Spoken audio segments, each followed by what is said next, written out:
আমি অনন্যা। কলেজের প্রথম দিনেই রাশিদ আমার চোখে পড়েছিল। তার চোখে ছিল এক অদ্ভুত গভীরতা। আর হাসিটা, ওহ, হাসিটা যেন হৃদয়টা নরম করে দিত। আমি জানতাম না আমি কি সত্যি তার দিকে আকৃষ্ট নাকি শুধু বন্ধুত্বের খুশি। আমরা দ্রুত বন্ধু হয়ে উঠলাম।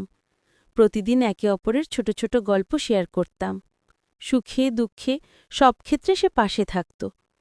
কখনো কখনো আমার মনে হতো হয়তো সে বুঝতে পারে আমার অনুভূতি, কিন্তু কখনই মুখে বলতাম না। একদিন কলেজের বইয়ের দোকানে রাশিদ হঠাৎ বলল, অনন্যা, আমি আমি হেসে বলেছিলাম, আমি জানি তুমি কি বলতে চাচ্ছ। সেদিনের হাসিটা, তার চোখে সেই কম্পন, সব মিলিয়ে আমার হৃদয় ভরে গেল। কিন্তু আমাদের সুখ খুব দীর্ঘস্থায়ী হল না। হঠাৎই আমার পরিবার বিদেশে যাওয়ার সিদ্ধান্ত নিল। বিদায়ের দিন ছিল খুবই কঠিন। রাশিদ আমাকে হাতে হাতে একটি চিঠি দিল। বলল, সব কথা এখানে লিখে রেখেছি, পড়ে রেখো। আমি চোখে জল নিয়ে বলেছিলাম, আমি চলে যাচ্ছি, কিন্তু হৃদয়ে তোমার জন্য সব সময় জায়গা রাখব। আমরা ধীরে ধীরে আলাদা হয়ে গেলাম। দূরত্ব বড় হলেও আমরা প্রতিদিন চিঠি লিখতাম, ফোনে কথা বলতাম।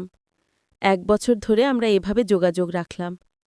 তবে মাঝে মাঝে ভয় পাই, তার অনুভূতি কি একই থাকবে? আমি কি আজও তার হৃদয়ে আছি? 1 বছর পরে দেশে ফিরে এলাম।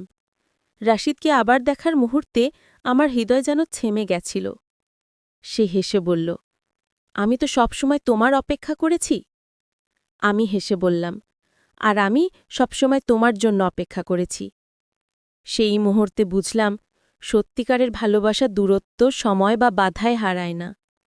আমরা ঠিক করলাম, যতই বাধা আসুক না কেন, একে অপরকে ছেড়ে দেব না। আমাদের ভালোবাসা ধৈর্য, বিশ্বাস আর অপেক্ষার পরিচয় হয়ে গেল।